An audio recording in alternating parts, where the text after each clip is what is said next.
জুলাইয়ের বিপ্লব কিংবা গণ অভ্যুত্থান কিভাবে সংগঠিত হয়েছে, এই জুলাই বিপ্লবে কারা কারা নেতৃত্ব দিয়েছে, কার নেতৃত্বে শেখ হাসিনা 5ই আগস্ট বাংলাদেশ থেকে পালিয়েছে, এ নিয়ে এখন চুলচেরা বিশ্লেষণ চলছে। কেউ কেউ বলছেন বাংলাদেশের জামাত এবং শিবিরের কাজ এটা এবং তারাই এটা শেখ হাসিনাকে পালায়নের জন্য বাধ্য করেছেন। এক দফা আন্দোলনটা তাদেরই একটি রূপরেখার অংশ। জনগণ যারা এখানে মিছিল মিটিং করেছেন, সিংহভাগ তাদের লোকজন সর্বাগ্রে ছিল, এ মন্তব্য করছেন খোদ আওয়ামী লীগ সহ শেখ হাসিনা সহ বাংলাদেশের অনেক মানুষ। পাশাপাশি এটাও মানুষ বলছেন যে বাংলাদেশের সর্ববৃহৎ দল বাংলাদেশ জাতীয়তাবাদী দলের সমর্থন ছাড়া, সহযোগিতা ছাড়া, প্ল্যান ছাড়া এই আন্দোলন সফল হতো না। অনেকে বলছেন ছাত্র জনতাই শুধুমাত্র তাদের এই আন্দোলনের গোপন সকল ধরনের পরিকল্পনার অংশকারী এবং তারাই এটাকে বাস্তবায়ন করেছেন, জনগণ তাদের পিছনে সাহায্য করেছেন। জুলাই বিপ্লবের আমি একজন যোদ্ধা, আমি একজন সহযোগী, আমি অনলাইনে জুলাই যোদ্ধা হিসেবে নিজেকে সগৌরবে মেনে নিয়েছি, কার্যক্রম পরিচালনা করেছি। আপনারা জানেন দীর্ঘ 6 বছর পর্যন্ত আমি বাংলাদেশে আসতে পারিনি।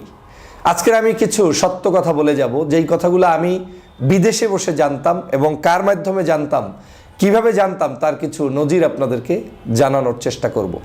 আসলেই কি জামাত শিবির কিংবা এই সংগঠন ছাড়া আর কার কি অবদান আছে আমি যতটুকু জানি সেটা বলার চেষ্টা করব। শেখ হাসিনা আমাকে বাংলাদেশে দীর্ঘ 6 বছর আসতে দেয়নি। না দেওয়ার কারণে আমি কয়েকটা দেশে পালিয়ে থাকতে হয়েছে, বিভিন্ন জায়গায় আমাকে আশ্রয় নিতে হয়েছে, তার মধ্যে তুরস্ক একটি অন্যতম রাষ্ট্র। জুলাই যখন বিপ্লবটি সাধিত হয় তখন আমি মালয়েশিয়া থেকে তুরস্কে এসে অবস্থান করছি। পরিবার আমার তখন মালয়েশিয়াতে অবস্থান করছে। সর্বশেষ মালয়েশিয়ার সরকারের সেখানেও ইমিগ্রেশনে আমার বিরুদ্ধে শেখ হাসিনার নালিশ করার কারণে আমাকে বেশ খানিকটা বের হওয়ার সময় অনেক বিড়ম্বনার সৃষ্টি হয়েছে। একবার ফ্লাইট ক্যান্সেল হয়েছে, পরবর্তীতে আবার নতুন করে টিকিট কেটে সেখানে ইমিগ্রেশনে অনেক সময় পার করে বের হতে পেরেছিলাম আলহামদুলিল্লাহ। কিন্তু ওই যেদিন বের হয়েছিলাম ওই দিন কখনো ভাবতে পারিনি যে এই বের হওয়ার মধ্য দিয়েই শেখ হাসিনার পতন নিশ্চিত করে তারপরে বাংলাদেশে আমি ফেরত আসতে পারবো। আমি মনে করেছি তুরস্কে যাচ্ছি, হয়তো তুরস্ক থেকে আরও কোথাও না কোথাও আমাকে যেতে হবে। তুর্কি আমি যখন যাই এবং তুরস্কে অবস্থান করি, তার কিছুদিন পরেই বাংলাদেশ জামাত ইসলামের আমির ডাক্তার শফিকুর রহমান সাহেব তুরস্কে আগমন করেন।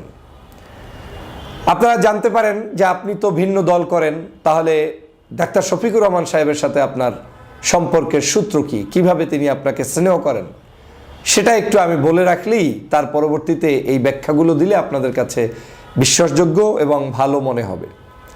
ডাক্তার শফিকুর রহমান সাহেব যেদিন থেকে আমাকে চিনেছেন, সম্ভবত 2018 সালের পরে 19 সালের দিকে করোনাকালীন সময়ে, সেই সময় থেকে আমি একজন দেশপ্রেমিক হিসাবে কাজ করছি, দেশের জন্য লড়াই করছি, মজলুম মানুষের পক্ষে কথা বলছি। বিএনপি, জামাত, হেফাজত, চরমনাই, ডানপন্থী সকল মানুষদের যার যখন জুলুম হয়েছে সবার পক্ষে আমি দাঁড়িয়েছি। এটাকে উনি অ্যাপ্রিসিয়েট করতেন। উনি সবসময় ফোনে অন্তত নাম্বার যেভাবেই হোক তার কাছে আমার নাম্বার যায়, আমার কাছে তার নাম্বার আসে, তিনি আমার খোঁজ খবর রাখতেন। এর অংশ হিসেবে উনি জেলে যাওয়ার আগে, জেলে যাওয়ার পরে, বের হওয়ার পরে, এমনকি খোঁজ জেলে থাকতেও উনি খোঁজ রাখতেন। উনি জানতেন আমি ভিন্ন মতের, কিন্তু উনি এতটুকু বিশ্বাস করতেন যে আমার দ্বারা কখনোই ধর্মভিত্তিক কোনো দলের ক্ষতি যেমন হবে না, ইসলামী মূল্যবোধের ক্ষতি আমি কোনোদিন করতে দিব না। এই বিশ্বাস ওনার ছিল বিধায় উনি আমাকে একেবারেই খুব কাছের মানুষ মনে করে অনেক বিষয় পরামর্শও দিতেন। আমি তার পরামর্শগুলোর জন্য আজকের জাতির সামনে তাকে আন্তরিকভাবে ধন্যবাদ জানাই। তো আমি আসি এখন প্রসঙ্গে, যে কি প্রসঙ্গে আমি বলছি যে এই জুলাই বিপ্লবের অবদান বাংলাদেশের জামাত শিবিরের কিংবা অন্য রাজনৈতিক দলগুলোর যেটা আছে তার বাহিরেও যে ব্যক্তি জামাত শিবিরের মূল নেতা ডাক্তার শফিকুর রহমান, ওনার কি অবদান কিভাবে থাকতে পারে সেটা আমি একটু বর্ণনা করতে পারি। উনি তুরস্কে আসেন 23শে জুন, সম্ভবত 23শে জুন সকালবেলা, তুরস্কের ফজর হওয়ার কিছুক্ষণ আগে উনি তুরস্কে ল্যান্ড করেন। ল্যান্ড করার পরে উনি আমাকে ফোন দেন যে আজকের আমি মাত্র এসে নেমেছি, নামাজ কালাম পড়ব, হোটেলে রেস্ট নিব, তোমাকে পরে জানানো হবে তুমি কোথায় কোন জায়গায় আমার সাথে সাক্ষাৎ করতে পারবে। আমি অত্যন্ত খুশি হয়েছি, ওনার সাথে আমার জীবনে দেখা হয়নি, এই প্রথম সাক্ষাৎ হবে। আমি সন্ধ্যার মধ্যে উনি যেখানে আসতে বললেন আয়া সোফিয়া মসজিদে আমি উপস্থিত হলাম, সেখানে ওনার সাথে সাক্ষাতে মিলিত হলাম, নামাজ পড়ে কোলাকুলি করলাম। তারপরে টি ব্রেকের একটি ছোট্ট আয়োজনের মতো তিনি আমাদেরকে সবাইকে, ওখানে আরও যারা উপস্থিত ছিলেন, চা কফি বা এ জাতীয় কিছু আমাদেরকে উপস্থাপন করলেন, আমরা সেটা ভোগ করলাম। তারপরে ওনার সাথে একটু ট্রেনে ছোট্ট জার্নি করার সুযোগ পেলাম। সেই ট্রেনে যাওয়ার পথে তার চেয়ারের পাশের চেয়ারটাতে আমাকে বসালেন। আমাকে বসিয়ে বাংলাদেশ সম্পর্কে বিভিন্ন মন্তব্য বক্তব্য দিচ্ছেন। স্বভাবতই আমি খুব বিষণ্ণ ছিলাম, মন খারাপ ছিল যে বাংলাদেশ থেকে দীর্ঘ 6 বছর পরে এসেছি, আবার 24 সালেও শেখ হাসিনার নির্বাচন আর একটা সুষ্ঠুভাবে, অনৈতিকভাবে, অবৈধভাবে তিনি করে ফেলেছেন। তার 29 পর্যন্ত তো আর বাংলাদেশে যেতেই পারবো না, আর ভবিষ্যতে যাব কি যাব না তাও তো কোনো নিশ্চয়তা নাই। সে কারণে দুঃখ বরাক্রান্ত হৃদয় নিয়ে বাংলাদেশের যত বড় বড় রাজনৈতিক দল যখনই আমার সাথে কথা বলেন, জানতে চাইতাম আপনার পরিকল্পনা কি হতে পারে। আমি ডাক্তার শফিকুর রহমান সাহেবের প্রতি কৃতজ্ঞতা জানাই। ওনাকে আমি জিজ্ঞেস করলাম, হুজুর আমাদের কি হবে, কি করতে পারি, আপনারা কি করছেন? উনি বললেন বাংলাদেশে একটি বিপ্লব হতে হবে। তো উনি বললেন বাংলাদেশে একটি বিপ্লব হতে হবে এবং এও বললেন বাংলাদেশে একটি বিপ্লব হবে। আমি ট্রেনে, আমি এই আল্লাহকে হাজির রেখে এই রমজান মাসে এই সত্য কথাগুলো প্রকাশ করছি এজন্য জাতির জেনে রাখা দরকার যে বিপ্লব এবং এই গণ অভ্যুত্থানের সূত্রপাত কোন জায়গা থেকে, কোন ব্যক্তির মুখ থেকে কিভাবে এসেছে, এবং সেটা আজকের আপনাদেরকে প্রকাশ করছি। 23শে জুন ওনার সাথে সন্ধ্যায় আমার সাক্ষাতে তিনি বলছেন বাংলাদেশে একটি বিপ্লব হবে। আমি তখন মনে মনে হাসলাম এজন্য, আমরা যারা ইসলামিক বাংলাদেশে রাজনৈতিক দলগুলোর সাথে সম্পৃক্ত থেকে রাজনীতি করছে, সবারই একটি চিন্তা থাকে বিপ্লব হবে, ইসলামী বিপ্লব হবে, হুকুমত হবে, দিন কায়েম হবে, ধর্মভিত্তিক বহু বক্তব্য থাকে। তো সেই শব্দ চয়নের জায়গা থেকে আমিরে জামাত হয়তো বলেছেন একটি বিপ্লব হবে। তারপরে উনি শ্রদ্ধেয় ব্যক্তিত্ব, আমি চুপ করে শুনলাম, জানতে চাইলাম বিপ্লব কিভাবে হবে। বলে হবে, যে কোনো উপায়ে হবে, মানুষ জেগে উঠবে, সবাই মিলে সম্মিলিত প্রচেষ্টায় হবে, তবে সেটা হয়ে যাবে। এই বিপ্লবের জন্য প্রস্তুতি গ্রহণ করো। আমি ওনার এই বক্তব্যগুলো শুনে কিছুটা আশান্বিত হলাম এবং আমি ওনার সফর সম্পর্কে কিছুটা অবগত হলাম। যদি আমি মিস্টেক না করি, উনি বাংলাদেশের এই রাজনৈতিক পট পরিবর্তনের অংশ হিসাবে উনি যে মুখ্য ভূমিকা পালন করেছে তার কিছু ইঙ্গিত তার এই বক্তব্যে পেয়ে যাই। উনি কয়েকটি রাষ্ট্র, উল্লেখযোগ্য পরাশক্তির কয়েকটি রাষ্ট্র তখন ভিজিট করেন, যেটা আমি জানি, এবং তুরস্কের পরেই এই ভিজিটগুলো সম্পন্ন হয়। তাহলে ওনার ভিজিটগুলো সম্পন্ন হয় 23শে জুনের পরে। বাংলাদেশে জুলাইয়ের আন্দোলন শুরু হয়ে যায় 23শে জুনের পরে। আর আমার সাথে, তার সাথে সম্ভবত 24 অথবা 25শে জুন কথা হয়। তিনি যখন তুরস্ক থেকে চলে যাবেন 25শে জুন সম্ভবত বা 26শে জুন, এরকম একটি সময় ফোনে আবার কথা হয়। তিনি বলেন ফোনে কন্ট্যাক্ট থাকবে, যোগাযোগ রাখিও।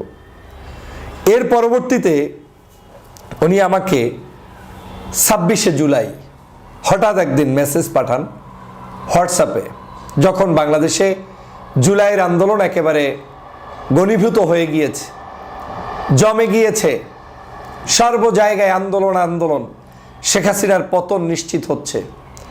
এবং সেই কঠিন পরিস্থিতির মধ্যে হঠাৎ করে উনি আমাকে একটি মেসেজ পাঠান আসসালামু আলাইকুম বলে। ইংলিশে মেসেজটার সার মর্ম হচ্ছে, তুমি এই বিশেষ অ্যাপসটি ডাউনলোড করো, তোমার সাথে হয়তো আমার যোগাযোগ রক্ষা করতে হলে এই জায়গায় কথা বলতে হবে। আমার হঠাৎ করে মাথা একটু হলেও চিন্তায় পড়ে গেলাম যে লোকটার সাথে আমার যখন হোয়াটসঅ্যাপে কথা হবে, সেই লোকটা আমাকে বিশেষ কিছুর মাধ্যমে যোগাযোগ করতে চায়, আন্দোলন চলমান, তাহলে এর মধ্যে কিন্তু আছে। আমি জানার চেষ্টা করলাম, বোঝার চেষ্টা করলাম। বিভিন্নভাবে আমি জানতে পারলাম বাংলাদেশের যে আন্দোলন চলমান রয়েছে, এই আন্দোলনে জামাত শিবির তাদের জীবনের সর্বোচ্চ মূল্য নিয়ে ঝাঁপিয়ে পড়ার জন্য কেন্দ্র নির্দেশিত বিশেষ পদ্ধতিতে তারা অবলম্বন করেছে। এবং আমি এও জানতে পারলাম ঢাকা শহরে তারা সর্বোচ্চ এই প্রায় 15-20 দিন পর্যন্ত বিভিন্ন জায়গা থেকে, প্রান্ত থেকে চিরা মুড়ি ডাল যে যেভাবে পেরেছে, যার যেখানে অবস্থান করার সুযোগ এসেছে, তারা তাদের সেই লক্ষ লক্ষ নেতাকর্মী নিয়ে উপস্থিত হয়েছে। আমার কাছে থাকার তথ্য অনুযায়ী আমি তখন জানতে পেরেছি 25 থেকে 30 লক্ষ এডিশনাল পিপল, যারা কাউন্টেড ছাড়া জামাত শিবিরেরই নিজেদের ডেডিকেটেড পিপলদেরকে ঢাকা শহরে নিয়ে আসতে সক্ষম হয়েছে। কম বেশি হতে পারে, মিডিয়ায় এক ধরনের তথ্য আসতে পারে, এমনকি অনেকে 50 লক্ষও বলেছেন, যদিও আমি সেটাকে খুব একটা গুরুত্বের সাথে দেখি না। আমি 25-30 লক্ষ জামাত শিবির আসতে পারে এ ধারণাটা আমার আছে। তো যখন শফিক সাহেবের ওই মেসেজ পেলাম 26শে জুলাই, তখন আমি আমার কাছে অবস্থানরত দুজন ভাই ছিলেন তুরস্কে। আমি এগুলো কেন বলছি, আপনারা ভবিষ্যতে তাদের ইন্টারভিউ নিতে পারবেন, সাক্ষী নিতে পারবেন।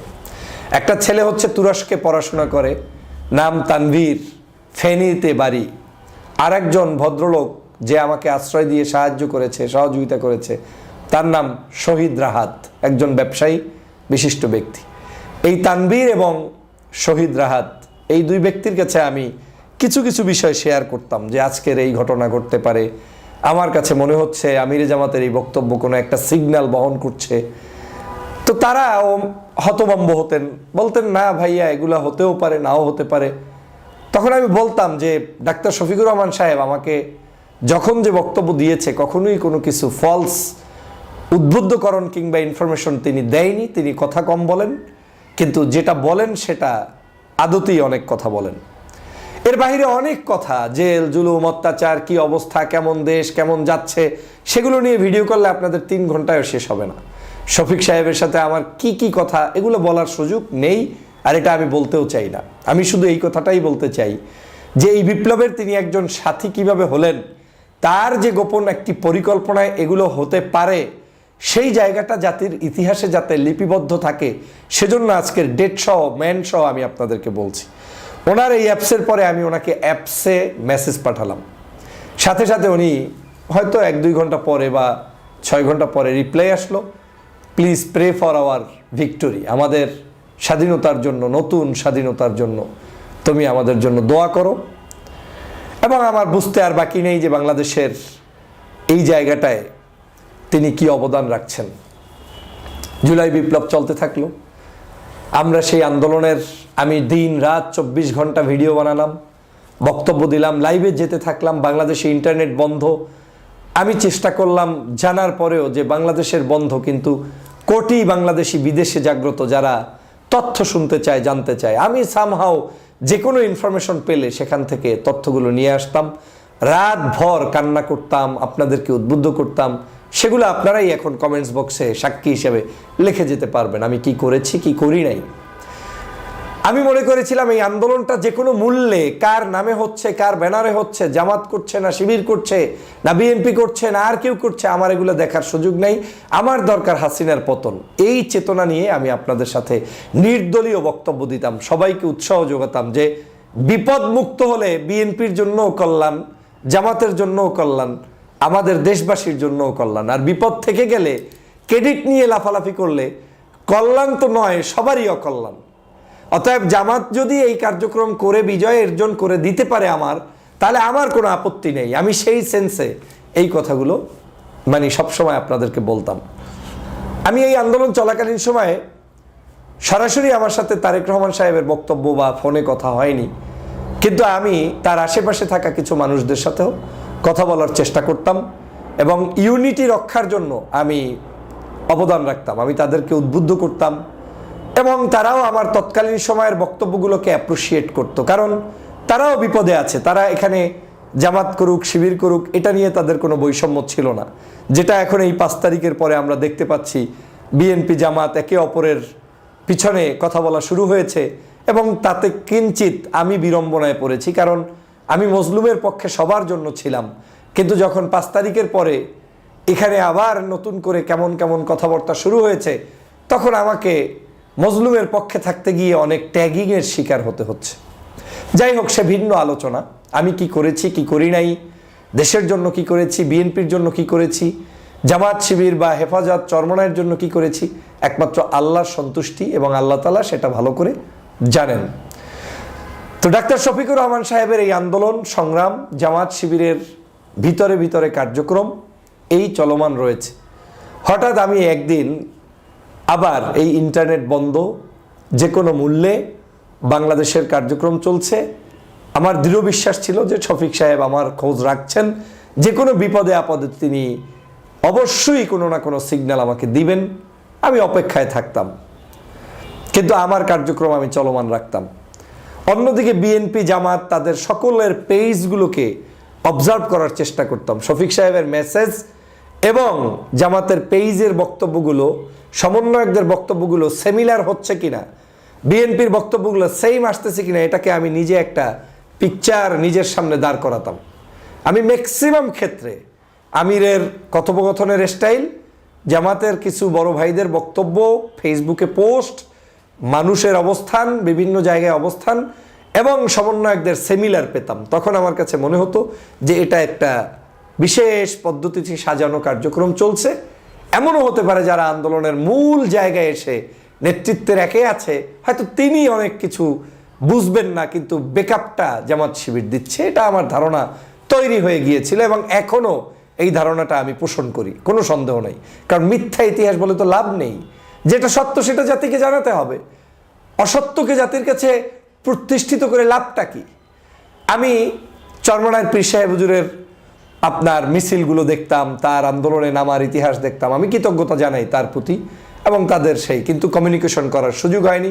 তাদের অ্যাক্টিভিটিসগুলো আমাকে ভালো লেগেছে এবং ভালো বেসেছি। 6 তারিখে বাংলাদেশের 5 তারিখ তুরস্কে গভীর রাত, মানে আপনি এটা 6 তারিখ বলতে পারেন, 12টার পরে যেহেতু কল দিয়েছে, মানে 5 তারিখ রাতেই আর কি, আমাকে হঠাৎ করে ডাক্তার শফিকুর রহমান সাহেবের একটা ফোন পেলাম এবং নিজেকে ভীষণ আনন্দিত মনে করলাম। আমি ভাবতেও পারি নাই তিনি আমাকে ফোন দিয়ে আমার প্রতি কৃতজ্ঞতা জানাবেন। আমি সত্যি আজকের জাতির কাছে এটা বলতে বাধ্য হচ্ছি যে কেন তিনি আমাকে এই ফোনটা দিয়ে যে স্বীকৃতিটা দিলেন, এটা আল্লাহর দরবারে দোয়া করা ছাড়া এর আর বড় কোনো প্রাপ্তি কিংবা তার জন্য দোয়া করার আর কোনো অপশন আমার হাতে নেই, তাকে দেওয়ার কিছু নেই। কেউ আমাকে খোঁজ নেননি, কিন্তু ডাক্তার শফিকুর রহমান সাহেব আমাকে ফোন দিলেন। ফোন দিয়ে বললেন, এই বিজয় তোমার, তুমি দীর্ঘ 16 বছর পর্যন্ত জুলুমের জালিমের বিরুদ্ধে কথা বলেছ, আজকের 5 তারিখ হাসিনা পালিয়ে গিয়েছে এবং এই বিজয়ের তুমিও একজন যোদ্ধা, তুমি আমাদেরকে সমর্থন করেছো, সাপোর্ট করেছো এবং আরও বেশ কিছু শব্দচয়ন যেগুলো এত পজিটিভ, বাংলাদেশের সম্মুখ যুদ্ধে যারা অংশগ্রহণ করেছে তুমি তার টপ 5, 10 এরকম বলছেন শব্দচয়নগুলো কম বেশি এভাবে বলে তুমি অনেক বড় অবদান রেখেছো, অনলাইনে তুমি অনেক কথা বলেছো, তোমার প্রতি কৃতজ্ঞতা, আজকের স্বাধীনতা অর্জিত হয়েছে, তিনি সেজন্য কৃতজ্ঞতা জানিয়েছেন। পাশাপাশি এও বলেছেন তিনি রাষ্ট্রপতির ভবনে তারা যে গিয়েছেন, তারপরে খালেদা জিয়ার মুক্তির জন্য তিনি যে দাবি তুলেছেন, এবং শফিক সাহেব জানেন যে এই কথা শুনলে আমি খুশি হব, কারণ তিনি যেটা দেখেছেন করেছেন খালেদা জিয়ার জন্য সেটা তো আমাকে তিনি বলবেন, এটাই স্বাভাবিক।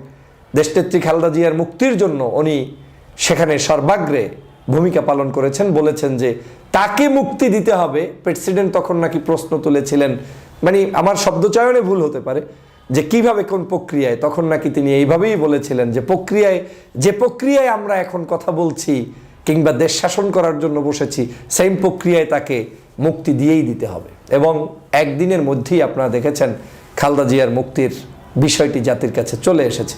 আমি সেজন্য ডাক্তার শফিকুর রহমান সাহেবের প্রতি কৃতজ্ঞতা জানাই। ওনার ওই 5 তারিখ রাতের কৃতজ্ঞ মেসেজের মধ্যে আমি একটু ইনকোয়ারি করার চেষ্টা করি, আমি জানার চেষ্টা করি, হুজুর আপনার এই আজকের আন্দোলন সংগ্রাম তো করলেন, অনেক কষ্ট করলেন, কিভাবে কি হলো না হলো। সংক্ষিপ্ত বক্তব্যে যেটা হলো, ফয়জুল তুমি তো সব কিছুই বোঝো, এখানে আমরা চাইলে আমাদের সংগঠনের নাম কিংবা আমাদের ছেলেদের নাম আগে প্রকাশ করে হয়তো দিতে পারতাম, কিন্তু একটি বিজয় অর্জনের জন্য অনেক স্যাক্রিফাইস করতে হয়। আমরা জামাত নির্যাতিত হয়েছি, আমাদের দল বন্ধ করে দেওয়া হয়েছে, কিন্তু তাই বলে তো আমি আমার এই দলকে শুধুমাত্র সামনে প্রমোট করে জাতীয় ঐক্য বিনষ্ট করতে পারি না। আমরা আমাদের সব কিছু ঝেড়ে দিয়ে আমাদের সকলের সিদ্ধান্ত মোতাবেক আমরা এটাকে জাতীয় ঐক্যে রূপান্তরিত করেছি। আমরা এখানে ক্রেডিট নিতে চাইনি, কিন্তু এর সমস্ত জায়গায় আমাদের ছেলেপেলে কিভাবে কোথায় কাজ করেছে, ফয়জুল এটা তুমি তো ভালোই বুঝতে জানো, এবং এটা আমাদের পরিকল্পনায় হয়েছে। এই শব্দগুলো আমি যা বললাম কম বলা হয়েছে, কারণ অনেক শব্দ আমি চাইলেও আপনাদেরকে শেয়ার করতে পারবো না। আমি সেদিন ফেস দ্য পিপলের টকশোতে, পরের দিন সম্ভবত 5 তারিখেও আমার টকশো হয়েছে, এর পরের দিনও 2-1 দিনের মধ্যে টকশো হয়েছে, আমি ওখানে ইতিহাসের সাক্ষী হিসাবে ডাক্তার শফিকুর রহমান সাহেবের নাম উচ্চারণ করেছিলাম, বিএনপির জনাব তারেক রহমানের নাম উচ্চারণ করেছিলাম, অন্য দলের সবার কথা বলেছিলাম, কিন্তু শফিক সাহেবের কথাটা আমি যেহেতু 1 to 1 জানি, আমাকে যেহেতু সরাসরি কথা হয়েছে, আমি তার নাম উচ্চারণ করেছি। আমি আজকের এই কথাগুলো এজন্য বললাম, এই আন্দোলন, এই সংগ্রাম আমরা বাংলাদেশের সবার অবদান, কিন্তু আমাদেরকে মনে রাখতে হবে অর্জন হওয়ার পরে আমরা সবাই মিলে অনেক কিছু করি। আজকে দেখেন, যদি সত্যি আওয়ামী লীগের মতো কোনো পুলিশ থাকে, 5-10 হাজার পুলিশ যদি আপনার সামনে এসে নেমে ঠাস ঠাস করে আপনার বিরুদ্ধে গুলি করা শুরু করে দেয়, দেখবেন কারা কারা আবেদন করছেন, নিবেদন করছেন, এই দেশ আপনি করছেন, আমি করছি, অনেকেই সেখান থেকে হারিয়ে যাবে। এটাই বাস্তবতা।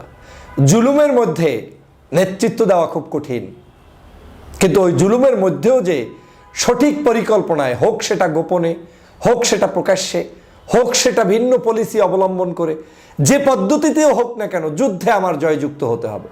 অতএব জামাত শিবির যদি গোপনে কোনো কাজ করে থাকে, প্রকাশ্যে কিছু করে থাকে, কিংবা ইন্টারনালি কোনো রাষ্ট্রের সাথে কমিউনিকেশন করে কারোর সাথে তার যদি একটা চুক্তিও হয়ে থাকে, তারপরেও যদি এই জুলুমের অবসান তিনি ঘটাতে পারেন, দিস ইজ নেম কল নেতৃত্ব। এটাকেই বলে আপনার সত্যিকারই লিডারশিপ, এবং এটাই হচ্ছে পলিটিক্সের অংশ। এমন কোনো নেতৃত্বর আমার প্রয়োজন নেই যেই নেতৃত্বে আমি অবহেলিত থাকতে থাকতে শেষ হয়ে যাচ্ছি, আমার জাতি ধ্বংস হচ্ছে, দেশ ধ্বংস হচ্ছে, লাভ কি? আপনাকে উইন হতে হবে। এই উইন করার জন্য যে লোকটি অবদান রেখেছে তার নাম ডাক্তার শফিকুর রহমান। আমি আজও তাকে এই বক্তব্যের মাধ্যমে স্বীকৃতি দিয়ে গেলাম। ইতিহাসের পাতায় এটা লেখা থাকবে। আমি যখন বই লিখব, আমি যখন আমার এই ইতিহাসগুলো আপনাদেরকে বর্ণনা করব, সময় পাচ্ছি না, বিদায় হচ্ছে না, সুযোগ পেলে তখন লম্বা সময়ে গত 16 বছরের বিভিন্ন পালা পরিক্রমায় তাদের অবদান, অন্যদের অবদান, আমার অবদান, আপনাদের অবদান সবগুলোই এখানে আসবে। আমি দেশবাসীকে অনুরোধ করব, সবাই একার কিছু দাবি করার দরকার নেই। আমরা যে যেখান থেকে করেছি সেটাই ইতিহাসের পাতায় অন্তর্ভুক্ত হোক না। হতে পারে আপনার তথ্যটি আমি আদৌ জানি না, যেমন আমি আজকে যেটা বললাম, শফিক সাহেব এই ভিডিও দেখলে তিনিও হয়তো উত্তরে উঠবেন যে কিরে, এই সকল জিনিস তো জাতির কাছে কোনোদিন আমি বলিনি। তাহলে আমি আজকের ইতিহাসের সাক্ষী হয়ে আজকের এই শব্দচয়ন করলাম। আশা করি আপনাদের এই ভিডিওটি ভালো লেগেছে, বক্তব্য ভালো লেগেছে। ইতিহাসকে জানার চেষ্টা করুন, মিথ্যাকে পরিহার করুন, সত্যের পথে থাকুন। আজ আবারও বলছি, রোজা মুখে বলছি, এই যা বলছি সবই সত্য। এখানে কিঞ্চিত বাড়িয়ে শফিক সাহেবের কোনো একটি মিথ্যা প্রমোট আমি এখানে করলাম না, বরং অনেক তথ্য যা তিনি আমাকে বলতেন সেটা এই বক্তব্যে বলার সুযোগ নেই। ভালো থাকবেন, সুস্থ থাকবেন, আল্লাহ হাফেজ।